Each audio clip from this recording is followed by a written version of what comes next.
ओम शांति।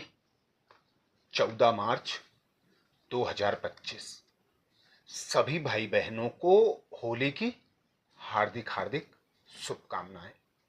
और हम सब भाई बहनों की ओर से बाप दादा को, मम्मा को, दीदी दादियों को, सभी वरिष्ठों को हार्दिक हार्दिक शुभकामनाएं। होली के विशेष पावन पर्व पर शिव बाबा ने हम बच्चों को विशेष वरदान दिया। वरदान में बाबा बोले, अविनाशी रूहानी रंग की सच्ची होली द्वारा बाप समान स्थिति के अनुभवी भव। अविनाशी रूहानी रंग की सच्ची होली द्वारा बाप समान स्थिति के अनुभवी भव। अर्थात बाबा हम बच्चों को जो अविनाशी रंग लगाते हैं, अपने अविनाशी संग के रंग में रंग कर गुण ज्ञान और शक्तियों से भरपूर कर देते हैं, संपूर्ण संपन्न बना देते हैं, उसी को बाबा कहते आप बच्चे अभी संगम पर जो रूहानी रंग की बाबा के साथ होली खेलते हो, तो आप बच्चे अविनाशी गुण ज्ञान और शक्तियों से भरपूर हो जाते हो, जो अविनाशी प्राप्तियां 21 जन्मों तक अखुट चलती हैं। तो अभी बाबा कहते आप बच्चे बाप समान अनुभवी मूर्त बन जाते हो। तो वही बाबा हमें वरदान दे रहे हैं कि अनुभवी स्थिति द्वारा बाप समान स्थिति का अनुभव करो, जिसके लिए बाबा बोले, आप परमात्म रंग की रंगी हुई होली आत्माएं हो। आप परमात्म रंग में रंगी हुई होली आत्माएं हो। संगम युग होली जीवन का युग है। जब अविनाशी रूहानी रंग लग जाता है तो सदा के लिए बाप समान बन जाते हो।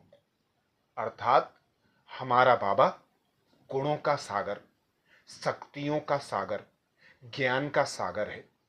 तो बाप समान बनने के लिए हम बच्चों पर बाबा का रूहानी रंग पड़ता है, जो अभी इसी संगम के विशेष समय पर पड़ता है, जिसके लिए ही बाबा कहते हैं, तुम आत्माएं सतोगुणी, 8 शक्तियों से भरपूर, 16 कला संपूर्ण, सर्वगुण संपन्न, संपूर्ण निर्विकारी, मर्यादा पुरुषोत्तम, डबल अहिंसक अभी बनते हो।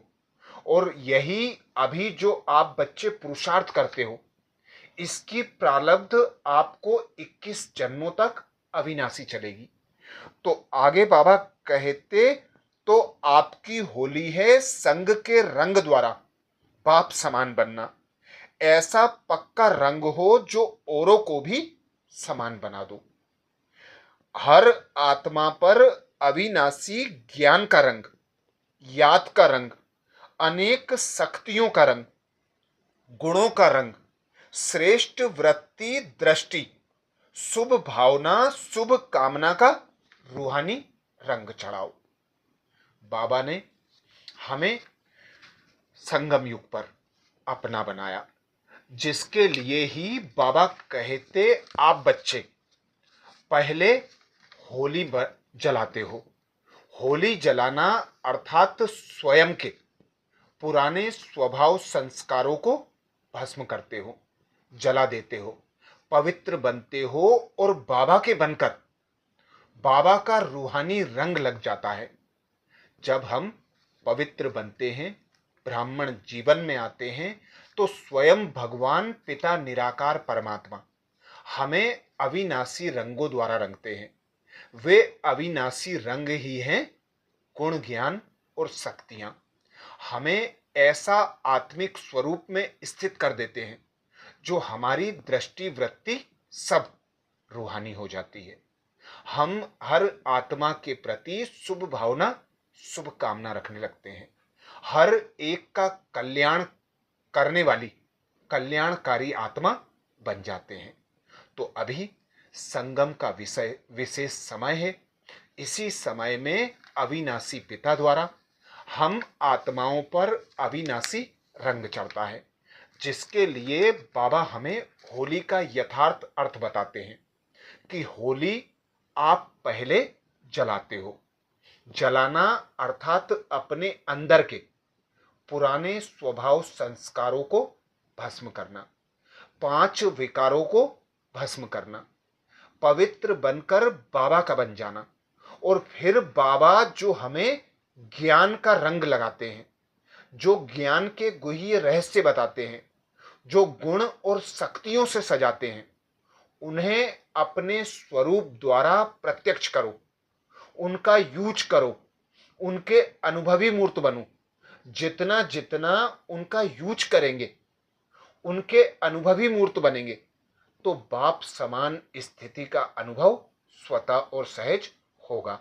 और जब हम स्वयं को अनुभवी मूर्त बना लेते हैं, संपूर्ण संपन्न बना लेते हैं, तो उस गुण ज्ञान और शक्ति का रंग हमारे संबंध संपर्क में आने वाली आत्माओं पर भी पड़ता है। तो वही हम बच्चों से बाबा कहते हैं, अपने स्वरूप द्वारा प्रत्यक्ष करो, अपने संकल्प बोल और कर्म द्वारा ईश्वरीय गुणों की प्रत्यक्षता करो, शक्तियों की प्रत्यक्षता करो, ज्ञान की प्रत्यक्षता करो। और ऐसे प्रत्यक्षता कराने वाले साक्षात्कार मूर्त बनो, जो परमात्मा प्रत्यक्षता हो, परमात्मा का संदेश सबके पास पहुंच जाए, सब अपने को रूहानी रंग में रंग ले। तो सबसे पहला कर्तव्य अपने अंदर के स्वभाव संस्कारों को जलाना, अर्थात होलिका दहन करना। दूसरा, बाबा के रंग में रंग जाना, तो बाबा के गुण ज्ञान और शक्तियों से स्वयं को भरपूर करना। तीसरा, मंगल मिलन मनाना। मंगल मिलन अर्थात बाबा ने हमें अंतिम पुरुषार्थ बताया है कि अपने स्वभाव संस्कारों की के मिलन की रास करो, अपने स्वभाव संस्कारों को ऐसा मोल्ड बना लो, ऐसे सहन शक्ति से भरपूर हो जाओ, जो हर एक आत्मा के कैसे भी संस्कार हों, स्वभाव हों, उन्हें आप समा जाओ, सहन शक्ति से भरपूर बन जाओ। और जब आप समाने की और सहन करने की शक्ति से भरपूर हो जाते हो, तो फिर आप निर्माण चित्त बन जाते हो, गुणग्राही बन जाते हो। आप अपने गुण ज्ञान और शक्तियों का प्रभाव दूसरी आत्माओं पर स्वतः और सहज डाल सकते हो। तो यही संस्कार मिलन की रास है। फिर बाबा ने चौथा कर्तव्य बताया कि आप बच्चे कृष्ण की झांकी बनाते हो, झांकी बनाकर घुमाते हो, तो झूला झूलते हो कृष्ण के साथ, जिसका तात्पर्य यही है कि हम बच्चे जब बाबा के बन जाते हैं, तो बाबा हमें गुण ज्ञान और शक्तियों से ऐसा सजा देते हैं कि हम कृष्ण के समान गुण ज्ञान और शक्तियों से भरपूर बन जाते हैं, सतयुग के देवी देवता बनने के लायक बन जाते हैं। इसीलिए गायन है, इसीलिए कहा जाता है कि मनुष्य से देवता बनाने के लिए स्वयं भगवान राजयोग सिखलाते हैं। बाबा हमें नर से नारायण, नारी से लक्ष्मी बनाने के लिए ही इस भारत भूमि पर अवतरित होते हैं। और वह यह संगम का समय होता है, जिस समय ही हम यथार्थ रीति हर पर्व को मनाते हैं, उनके अर्थ को समझकर उसे अपने जीवन में धारण कर लेते हैं। अच्छा, ओम शांति।